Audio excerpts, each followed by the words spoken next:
ഇന്ന് നമ്മൾ വന്നിരിക്കുന്നത് സാംസങ് എന്ന് പറയുന്ന ബ്രാൻഡിൻ്റെ ഒരു 32 HD റെഡി ടി വിയുടെ ഡിസ്പ്ലേ മാറുന്നതായിട്ടാണ്. അപ്പോൾ എന്താണ് ഡിസ്പ്ലേ മാറാൻ റീസൺ നിങ്ങൾക്ക് ഇവിടെ മനസ്സിലാവും. ഡിസ്പ്ലേ ഓണാവുന്ന സമയത്ത് അതിനകത്ത് ഹൊറിസോണ്ടലി കുറേ ലൈൻസും അതുപോലെ പിക്ചർ ഒരു ഡബിൾ ആയിട്ടൊക്കെയാണ് കാണുന്നത്. അപ്പോൾ ഇത് ഏകദേശം ഒരു 6 വർഷത്തോളം ആയിട്ടുണ്ട്. അപ്പോൾ എന്തായാലും നമുക്ക് വീഡിയോയിലോട്ട് കിടക്കാം.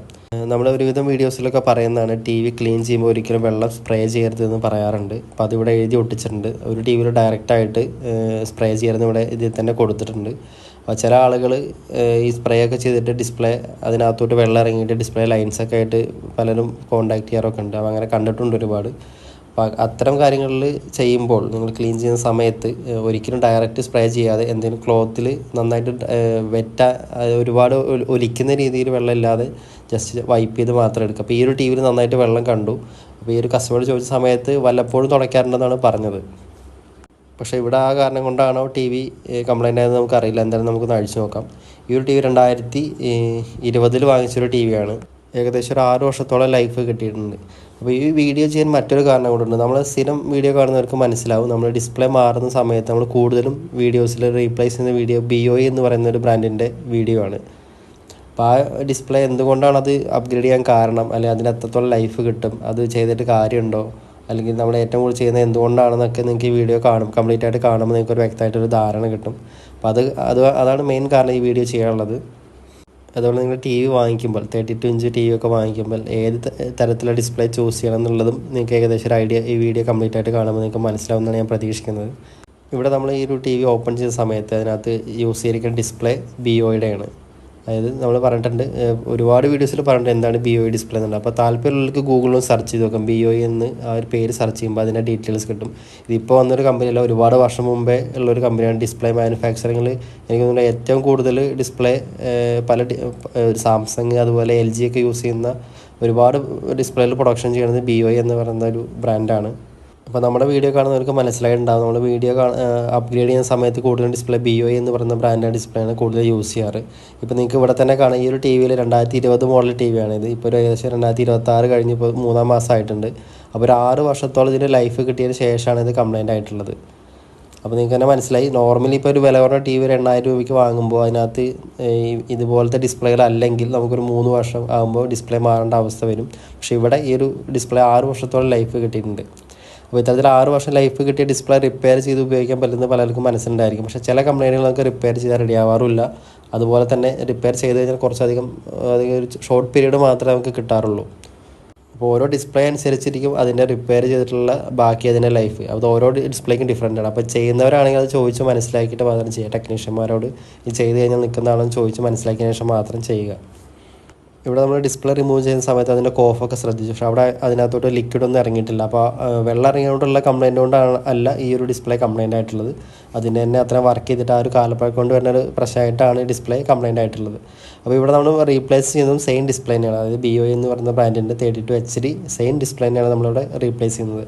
ഈ ഒരു ടി വിക്ക് ടീക്കോൺ ബോർഡ് വരുന്നില്ല. അതായത് ഡിസ്പ്ലേനെ കൺട്രോൾ ചെയ്യാനുള്ള ബോർഡ് മദർ ബോർഡിൽ ഇൻബിൽറ്റാണ്. സെപ്പറേറ്റ് ടീക്കോൺ ബോർഡ് വരുന്നില്ല. നമ്മൾ അപ്ഗ്രേഡ് ചെയ്യുന്ന ടി വികളിൽ അത്തരത്തിലൊരു ടീക്കോൺ ബോർഡ് സെപ്പറേറ്റ് വയ്ക്കാറുണ്ട്. പക്ഷേ ഈ ഒരു ടി വിയിൽ മദർ ബോർഡിൽ അത് ഇൻറ്റഗ്രേറ്റ് ചെയ്ത് വരുന്നതാണ്. അതുകൊണ്ട് തന്നെ നമുക്ക് ഈ ഒരു ബോർഡിൽ ടീക്കോൺ ബോർഡിൻ്റെ ആവശ്യമില്ല. ഡയറക്റ്റ് നമുക്ക് സെയിം ഡിസ്പ്ലേ ആയതുകൊണ്ട് ഡയറക്റ്റ് നമുക്ക് ഇൻസ്റ്റാൾ ചെയ്യാൻ പറ്റും. അപ്പോൾ ഞാൻ ഒരിക്കലും ഈ ഒരു ബ്രാൻഡിൻ്റെ പ്രൊമോട്ടറോ അല്ലെങ്കിൽ അത് മാത്രമാണ് നല്ലതെന്ന് ഒരിക്കലും പറയുന്നില്ല. പക്ഷേ നമ്മളിവിടെ കണ്ട കാര്യം പറയുകയാണ്. അതായത് ഞാൻ കുറേ വർഷമായിട്ട് ടി വി സർവീസ് ചെയ്യുന്ന ഒരാളാണ്. അപ്പോൾ അതിൽ 2020 ഇറങ്ങിയൊരു ടി വി 2026 അത് ഡിസ്പ്ലേ കംപ്ലൈൻ്റ് ആയിട്ട് വരുന്നത്.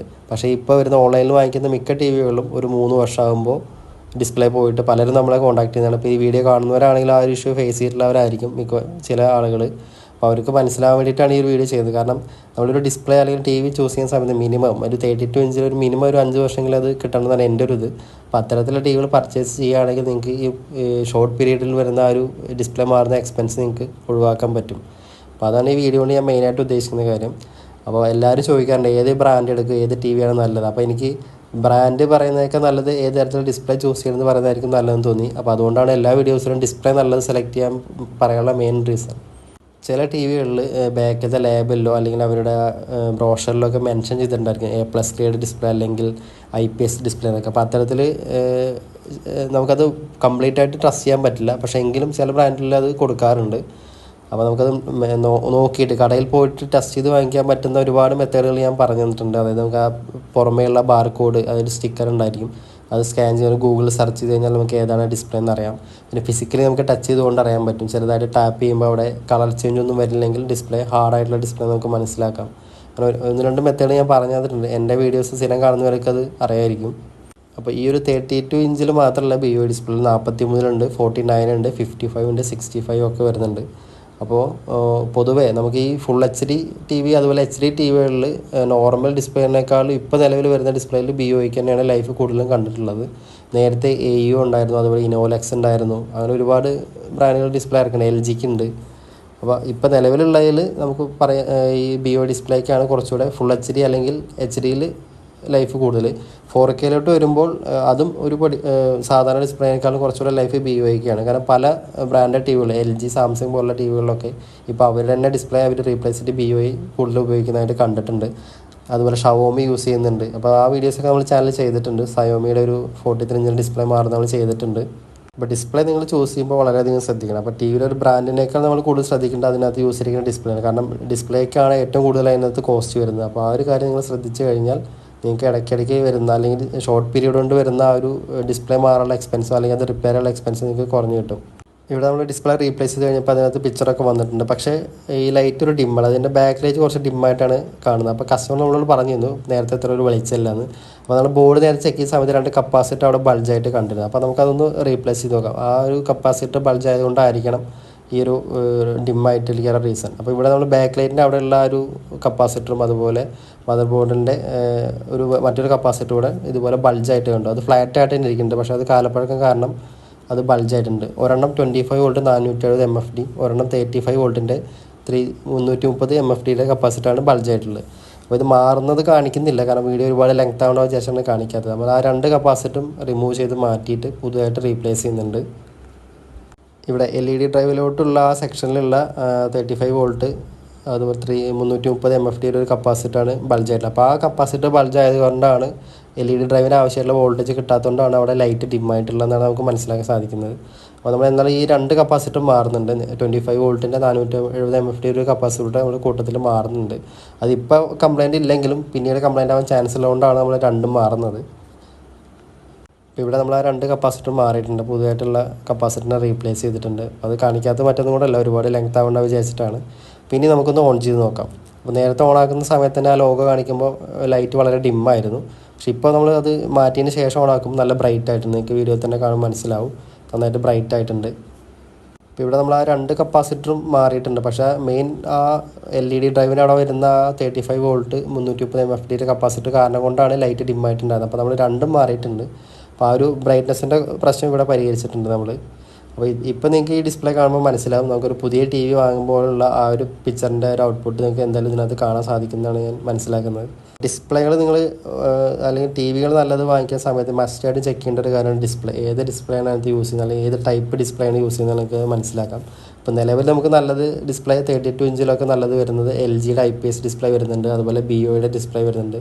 അപ്പോൾ ഈ ഒരു മോഡൽ നമ്മൾ ചെയ്തിട്ടുള്ള BOIയുടെ HD റെഡി ഡിസ്പ്ലേ ഇതിനകത്ത് ഉണ്ടായിരുന്നു, അത് തന്നെയാണ് നമ്മൾ മാറുന്നതും അതാണ്. സാംസങ്ങിൻ്റെ മുമ്പ് വന്നിരുന്ന TVകളിൽ അവരുടെ തന്നെ സിംഗിൾ കോഫ് VA പാനൽസ് യൂസ് ചെയ്യുന്നുണ്ട്. അപ്പോൾ ആ വീഡിയോസും നമ്മൾ ചെയ്യും, അതിനകത്ത് മാറി നമ്മൾ പുതിയതായിട്ടുള്ള BOI ഡിസ്പ്ലേ അപ്ഗ്രേഡ് ചെയ്യുന്ന വീഡിയോസും ചെയ്തിട്ടുണ്ട്. അത് മാറാനുള്ള കാരണം ആ ഡിസ്പ്ലേക്ക് ലൈഫ് കുറവായതുകൊണ്ടാണ്. അപ്പോൾ ഇത്തരത്തിൽ ടാപ്പ് ചെയ്ത് കഴിയുമ്പോൾ അവിടെ ലൈറ്റോ അല്ലെങ്കിൽ അവിടെ കളർ ചേഞ്ച് ഒന്നും ഇല്ലെങ്കിൽ നല്ല ഡിസ്പ്ലേ ആയിരിക്കും. അപ്പോൾ അങ്ങനെയാണ് നമ്മൾ ഫിസിക്കലി ഇത് നോക്കിയിട്ടും ടച്ച് ചെയ്തിട്ട് നമ്മൾ നല്ല ഡിസ്പ്ലേ സെലക്ട് ചെയ്യുക. അപ്പോൾ ഇത് നമ്മളെ ചാനൽ കാണുന്നവർക്ക് അത് ഒരിക്കലും അറിയാതെ പോരുത്. അതെനിക്ക് ഉള്ളതുകൊണ്ടാണ് ഓരോ ചെറിയ ചെറിയ കാര്യങ്ങളും നിങ്ങളോട് എടുത്ത് പറയുന്നത്. അപ്പോൾ ഡിസ്പ്ലേ അല്ലെങ്കിൽ TV സെലക്ട് ചെയ്യാന്ന് പറയുന്നതൊക്കെ നല്ല ഡിസ്പ്ലേ നല്ലത് വാങ്ങിക്കാൻ ഞാൻ എല്ലാ കസ്റ്റമറോടും പറയാറുള്ളത്. അപ്പോൾ അത് തന്നെയാണ് ഈ വീഡിയോ കാണുമ്പോഴും നിങ്ങൾക്ക് ആ ഒരു അതിനെക്കുറിച്ചൊരു ക്ലാരിറ്റി കിട്ടുമെന്ന് പ്രതീക്ഷിക്കണം. അപ്പോൾ എല്ലാ വർക്കും കഴിഞ്ഞ് നമ്മൾ അതിൻ്റെ ബാക്ക് കവർ ക്ലോസ് ചെയ്യാൻ പോവാണ്. അതിൻ്റെ LED ഡ്രൈവിലുള്ള കപ്പാസിറ്ററും മറ്റൊരു കപ്പാസിറ്റർ നമ്മൾ മാറിയിട്ടുണ്ട്, കൂട്ടത്തിൽ ഡിസ്പ്ലേയും നമ്മൾ ആദ്യം മാറിയിട്ടുണ്ട്. അപ്പോൾ സാംസങ്ങിൻ്റെ എല്ലാ മോഡലുകളും നല്ലതാണെന്ന് ഈ വീഡിയോ കൊണ്ട് ഉദ്ദേശിക്കുന്നില്ല. ഇപ്പോൾ ഈ ഒരു പർട്ടിക്കുലർ മോഡലിൽ ഈ ഒരു ഡിസ്പ്ലേ ആണ് വരുന്നത്. ചില TVകളിൽ BOI ഡിസ്പ്ലേ ഉണ്ട്, ചിലതിൽ അവരുടെ തന്നെ സിംഗിൾ കോഫ് ഡിസ്പ്ലേ നേരത്തെ വന്നിട്ടുണ്ട്. പക്ഷേ ഇപ്പോൾ ഒരുവിധം എല്ലാം ചേഞ്ച് ചെയ്തിട്ടുണ്ടെന്നാണ് എനിക്ക് മനസ്സിലാവുന്നത്. കാരണം ഇത് നമ്മൾ ചില TVകൾ കംപ്ലൈൻ്റ് ആയിട്ട് വരുമ്പോഴാണ് ഈ കാര്യങ്ങൾ കാണുന്നത്. അപ്പോൾ ആ കാണുന്ന സമയത്ത് ഇത് വീഡിയോ ആയിട്ട് തന്നെ ചെയ്യാൻ മാക്സിമം ശ്രദ്ധിക്കാറുണ്ട്. നല്ല ഡിസ്പ്ലേ ഉള്ള TVകളാണെങ്കിൽ നമ്മൾ ഉറപ്പായിട്ട് പറയും. അപ്പോൾ സാംസങ്ങിൻ്റെ നേരത്തെ വന്നിരുന്ന ഡിസ്പ്ലേകൾ അത്ര നല്ല ഡിസ്പ്ലേകളായിരുന്നില്ല. ഇപ്പോൾ മാറ്റിയിട്ട് അവർ BOI ഡിസ്പ്ലേ മാറ്റുന്നുണ്ടെന്നാണ് മനസ്സിലായത്. ഷവോമിയിൽ അത് യൂസ് ചെയ്യുന്നുണ്ട് BOI ഡിസ്പ്ലേ, അതുപോലെ ഇംപെക്സിൽ വരുന്നുണ്ട്. പിന്നെ വേറെ ചില ഓൺലൈൻ ടിവികളൊക്കെ വരുന്നുണ്ട്. പക്ഷേ നമുക്കിത് ബ്ലൈൻഡായിട്ട് വാങ്ങാൻ പറ്റില്ല. അത് എന്തെങ്കിലും സർവീസൊക്കെ വരുമ്പോഴോ അങ്ങനെയാണ് നമ്മളിത് മനസ്സിലാക്കുന്നത് ഇതിനകത്ത് നല്ല ഡിസ്പ്ലേ എന്നുള്ളത്. പിന്നെ അല്ലാതെ നമുക്ക് കടയിൽ നിന്ന് വാങ്ങിക്കുകയാണെങ്കിൽ ഇത്തരത്തിൽ ടെസ്റ്റ് ചെയ്തിട്ട് വാങ്ങിക്കാൻ പറ്റും. ഇപ്പോൾ ഇവിടെ നമ്മൾ TV ഓൺ ചെയ്തിട്ടുണ്ട്. അപ്പോൾ അതിൻ്റെ ഒരു പിക്ചർ ഔട്ട്പുട്ടാണ് നിങ്ങൾ കാണുന്നത്. HD അതുപോലെ ഫുൾ HD TV-നേക്കാൾ ലൈഫ് കുറവാണ് 4K ഡിസ്പ്ലേക്ക്. അത് ഏത് ഡിസ്പ്ലേ എടുത്താലും ഏറ്റവും മാക്സിമം കിട്ടുന്നതാണെങ്കിൽ ഒരു 6 years 7 years ഉള്ളൂ.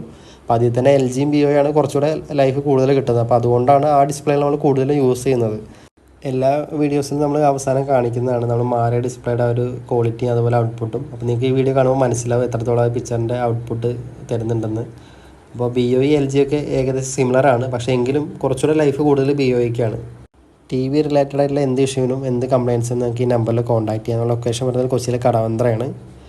അപ്പോൾ ഈ വീഡിയോ നിങ്ങൾക്ക് യൂസ്ഫുള്ളായി തോന്നുകയാണെങ്കിൽ ചാനൽ സബ്സ്ക്രൈബ് ചെയ്യാനും അതുപോലെ വീഡിയോസ് ലൈക്ക് ചെയ്യാനും മറക്കരുത്. അടുത്ത ഒരു യൂസ്ഫുൾ വീഡിയോ ആയിട്ട് നമുക്ക് വീണ്ടും കാണാം.